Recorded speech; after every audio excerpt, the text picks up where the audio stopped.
करो।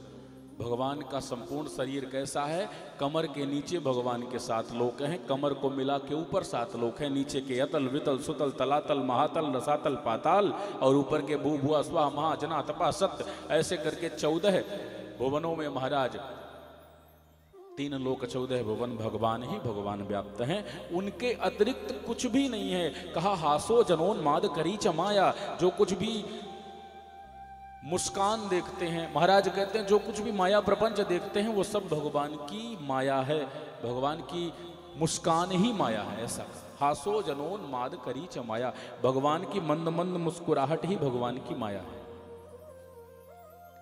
और भगवान बड़े सुंदर जादूगर हैं, चित्रकार हैं। बयांसी तद व्याकरणम विचित्रम, बड़ा सुंदर ये संसार बनाया है भगवान ने। इसीलिए भगवान का भजन करो। आप तो कहते हैं महाराज भगवान का भजन करो, पर जीव अगर भजन ही करता रहा तो भोजन की व्यवस्था कैसे होगी? तो डांट लगाई सुखदेव ने। चीराणि किम पति न संति दिशन्ति भिक्षा नैवांघ्रिपा परिवृता सरितोपशुष्यन् रुद्धा गुहा किमजितो वदिनोपसन्ना कस्माद् भजन्ति कवयो धन दुर्मदान्धा। अरे राजन क्या बात करते हो, तुम्हें भोजन की चिंता करने की जरूरत है। भगवान ने यदि तुम्हें जन्म दिया है, जब दांत नहीं तब दूध दियो, अब दांत दियो तो कछु और भी देगो। जब बच्चा छोटा सा जन्म लेके आता है, बता नहीं सकता माँ को मुझे भूख लगी है, तो क्या भूखा मर जाता है? मैया को उससे ज्यादा चिंता दे देता है कि तुम्हें अपने बालक को कब कब खिलाना है, कैसे कैसे पिलाना है, कैसे उसका रक्षण करना है। अब हमें महाराज बड़े हो गए, जाना है तो हमें अपने आप ही कान बंद करने पड़ेंगे, स्वेटर पहनना पड़ेगा, नहीं ठंड लग जाएगा।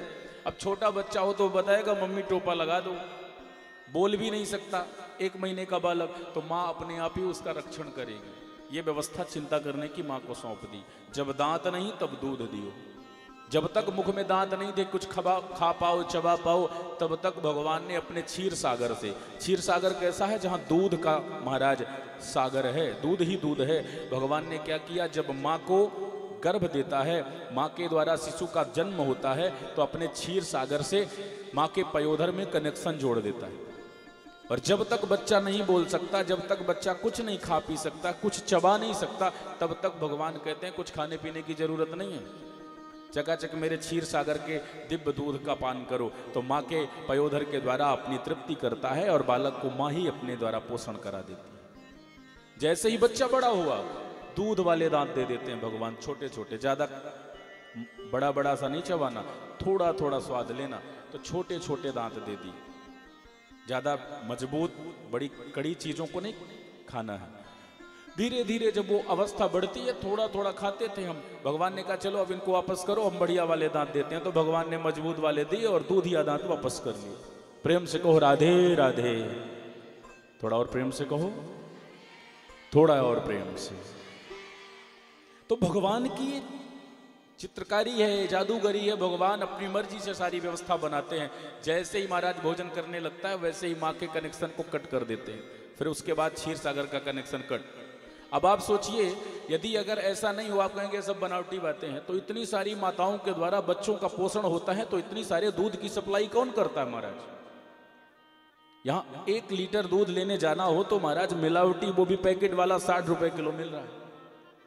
बड़ा विलक्षण विषय है, समझने का विषय है। माँ के द्वारा वात्सल्य की मूर्ति, माँ के द्वारा जब एक बच्चे का पोषण होता है, उस समय इतनी सारी व्यवस्था ठाकुर जी बनाते हैं, जब वो बोल भी नहीं सकता। और तुम चिंता करते हो कि भोजन की व्यवस्था कैसे होगी, भजन ही करते रहेंगे तो। चीराणी किम पथि न संति दिशन्ति भिक्षाम, क्या वृक्षों ने चीर देना छोड़ दिया? पहले के ऋषि मुनि वल्कल वस्त्र पहनते थे। क्या वृक्षों ने फल देना छोड़ दिया? पहले के ऋषि मुनि किसी की चाटुकारिता नहीं करते थे, किसी सेठ साहूकार के यहाँ जाके स्तुतियां नहीं गाते थे महाराज। वृक्षों के फलों से ही अपना पोषण कर लेते थे। सरितोपशुष्यन्, क्या नदियां सूख गई हैं? वो नदियां आज भी कलकल करके महाराज सुंदर निर्मल निर्मल जल देती हैं। जल को पी के तृप्ति करते थे। क्षुधा के लिए महाराज, उसकी पुष्टि के लिए फलों को खा लेते थे। शरीर को ढकने के लिए वस्त्रों को महाराज वल्कल के रूप में धारण कर लेते थे। और भगवान के भजन में निमग्न रह करके सुंदर जंगल में गुफाओं में रहते थे। एयर कंडीशन गुफाएं। ठंडी में महाराज वो पत्थरों की गुफाएं गरम गरम रहती थी, और गर्मियों में वही बड़ी सुंदर तरावट देती थी। ऐसी सुंदर व्यवस्था भगवान ने बनाई, और तुम कहते हो कि भोजन की व्यवस्था कैसी? ध्यान रखिएगा बंधुओं, भोजन में और भजन में छोटी सी एक मात्रा का फर्क है बस। भोजन और भजन बहुत बड़ा फर्क नहीं है, लिखने में भी नहीं है। भोजन और भजन लिखेंगे तो भजन में एक भी मात्रा नहीं है, भोजन में केवल एक मात्रा लगाई। मानो ये संकेत है भजन और भोजन की व्यवस्था कैसी होनी चाहिए। भजन की कोई मात्रा नहीं है महाराज, जितना मर्जी चाहे चकाचक भजन करिए, भगवान का खूब भजन करते रहिए, इसकी कोई मात्रा नहीं है, कोई लिमिट नहीं है। परंतु जब बात भोजन की आए तो कहा है भोजन एक मात्रा में ही होना चाहिए। मात्रा के ऊपर भोजन कर लिया तो महाराज फिर गड़बड़ हो जाएगी, अपच हो जाएगी, एसिडिटी हो जाएगी।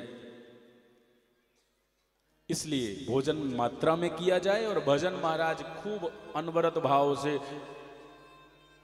बड़े ही भावना के साथ किया जाए, ऐसी सुंदर व्यवस्था बने।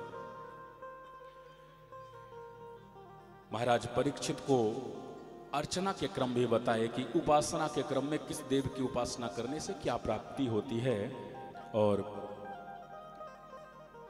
कहा भी है कि जब जिस जीव को कुछ नहीं चाहिए अथवा सब कुछ चाहिए वो नारायण की उपासना करे। अकामः सर्व कामो वा मोक्ष काम उदारधि।